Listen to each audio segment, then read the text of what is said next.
Selon vous, quels sont les favoris pour remporter le sacre final? Inévitablement, les Marocains vont venir avec l'étiquette de favori. C'est-à-dire qu'aujourd'hui, et puis quand on a vu Legja expliquer qu'en gros, rien d'autre qu'un succès ne serait accepté, ça veut dire qu'il n'y a pas tellement d'alternatives. Alors que le football, vous savez, il faut se méfier. Vous pouvez faire un super match en quart de finale, par exemple, dominer, archi-dominer, et puis être battu. Parce que le foot, c'est ce sport où, malheureusement, sur un coup, parfois de la chance, parfois de la malchance, parfois un poteau, parfois pas de poteau, et puis tout tourne en faveur de l'adversaire. Mais ça veut dire que les Marocains viennent avec cette étiquette d'ultra favori de la compétition, ce qui est assez rare dans les CAN, où comme ça, on a ce poids-là sur les épaules, parce que tout le monde pense évidemment à la demi-finale de Coupe du Monde, mais il ne faut jamais oublier que la CAN, ce n'est pas la Coupe du Monde, c'est deux choses différentes. Déjà, les Marocains devront jouer différemment, ce qu'ils ont tenté de faire depuis quelques années, depuis la Coupe du Monde, c'est-à-dire que d'une équipe qui était dominée en Coupe du Monde, vous devenez une équipe dominatrice, donc ce n'est pas les mêmes ressorts tactiques et techniques qui rentrent en ligne de compte,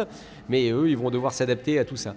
En face, vous avez quand même d'autres équipes de haut niveau qui viennent avec des ambitions. Et moi, je pense qu'une équipe comme le Sénégal, même si elle a été battue par le Brésil en match amical 2-0, mais ils vont venir costauds parce que c'est une équipe qui a à peu près tout et qui a aussi une puissance physique assez phénoménale avec une défense ultra solide et des attaquants aussi qui peuvent faire la différence. Donc attention au Sénégal, c'est vraiment une équipe qui a quelque chose. Alors il faut se méfier aussi de la Côte d'Ivoire, championne en titre avec quand même un super potentiel qu'ils n'ont pas complètement montré, il faut quand même le reconnaître depuis quelques mois, c'est-à-dire qu'il y a des hauts et des bas, mais c'est une équipe qui a marqué beaucoup de buts, qui encaisse très peu de buts, 0 but encaissé lors des éliminatoires Coupe du Monde, ça veut quand même dire quelque chose.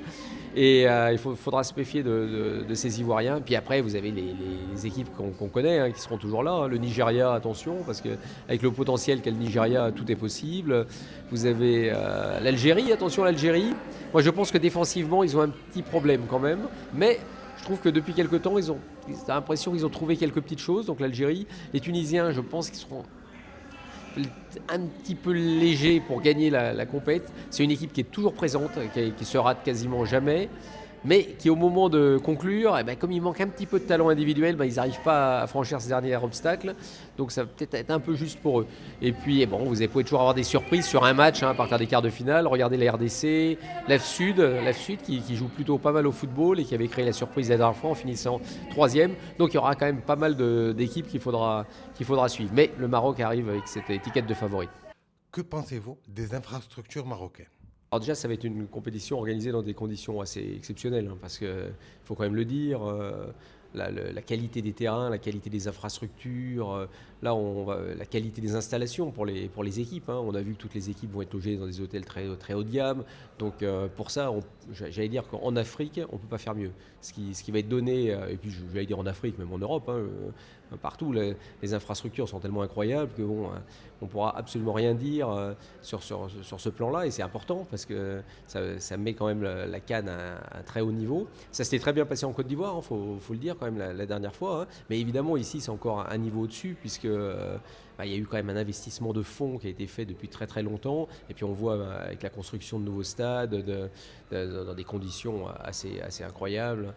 Et puis les terrains, ce qui m'a assez bluffé, parce que j'étais là donc pour le match, les demi-finales déjà des barrages Afrique, plus le match à Tanger, la qualité de la pelouse. Parce que quand il pleut autant et que vous avez une pelouse qui résiste, ça c'est quand même, parce que c'est capital, c'est là-dessus que ce jour-là se fera la différence, c'est sur la qualité aussi des pelouses. Que faut-il pour que cette CAN soit la meilleure? La qualité, la capacité du Maroc à aller loin. Parce que j'ai connu des CAN, vous savez, j'en fais depuis tellement longtemps, qu'en général, il y a assez peu de monde dans les stades. Alors, la CAN en Côte d'Ivoire a été une exception, là où on a vu des stades, si ce n'est plein, en tout cas bien remplis, pour des matchs qui étaient des matchs secondaires pour les habitants de Côte d'Ivoire. Là, j'ai peur qu'ici, et on le voit avec les demi-finales et la finale des barrages d'Afrique, qu'il n'y ait pas énormément de monde dans les stades, une fois qu'on va sortir des pays Maroc, Algérie, Tunisie, voire peut-être Côte d'Ivoire, Sénégal, s'il y a assez de supporters. Et ça peut être un problème. Alors je ne parle pas à partir, je pense, des demi ou quarts de finale, là, ça devrait être plein. Mais bon, ça c'est quand même... les gens vont voir ça de l'extérieur en se disant, tiens, il y a peu de monde dans les stades. Et moi qui suis les Cannes depuis très longtemps, je suis habitué, ça ne me pose aucun problème. Parce qu'on sait que les supporters en Afrique n'ont pas les moyens de se déplacer, malheureusement. Donc voilà, c'est le petit hic. Il faut absolument que le Maroc aille loin pour que la CAN soit belle. Ça, il n'y a pas d'autre alternative. On l'avait vu avec la Côte d'Ivoire la dernière fois. S'ils avaient été éliminés au premier tour, je pense qu'on n'aurait pas du tout vécu la même Coupe d'Afrique des Nations. Là, si vous avez un Maroc éliminé, par exemple, comme la dernière fois, par la Sud dans les tours, des débuts des tours de fin, eh ben, là, ça peut poser des gros soucis et évidemment entraîner une sorte de désaffection du public sur une épreuve qu'il attend avec tellement d'impatience. Il y a de telles ambitions et une telle attente autour de cette Coupe d'Afrique des Nations et d'une victoire du Maroc, évidemment, que tout ça, ça peut retomber aussi comme un soufflet si jamais il y avait une chute. Donc la pression sera énorme sur les joueurs marocains, mais ça, ils vont s'en rendre compte assez vite.